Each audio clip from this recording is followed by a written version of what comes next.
9 अगस्त सन 1925 शाम के करीब 8 बजे है।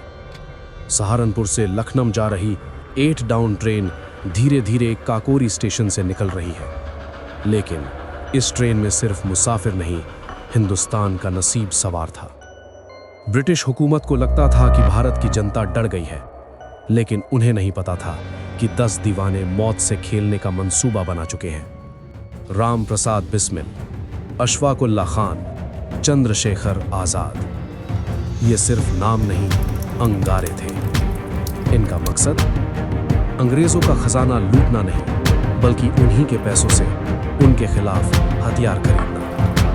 अचानक एक हाथ जंजीर खींचता है, ट्रेन झटके के साथ रुकती है। इससे पहले कि कोई कुछ समझ पाता, इनकलाब जिंदाबाद के नारों से आसमान गूंज उठता है। जर्मन माउजर पिस्टल हाथों में लिए ये क्रांतिकारी ट्रेन के गार्ड कैबिन पर धावा बोल देते हैं। उनका निशाना था सरकारी तिजोरी। वक्त बहुत कम था, एक तरफ ब्रिटिश फौज का डर और दूसरी तरफ वो मजबूत लोहे की तिजोरी। अशफाक उल्लाह खान ने हथौड़ा उठाया और वो कर दिखाया जो नामुमकिन था। एक जोरदार धमाका, तिजोरी टूट गई। चांदी के सिक्कों और नोट्स की बरसात हो रही थी, लेकिन इन दीवानों ने किसी मुसाफिर के पैसे या जेवर को हाथ तक नहीं लगाया। उनका धर्म सिर्फ देश था। लेकिन किस्मत को कुछ और मंजूर था। इस अफरा तफरी में गलती से एक गोली चली और एक मुसाफिर की मौत हो गई, जिसने इसे एक मर्डर केस बना दिया। पूरी ब्रिटिश हुकूमत हिल गई। उन्होंने अपनी पूरी ताकत झोंक दी इन 10 लड़कों को पकड़ने में। अगले कुछ महीनों में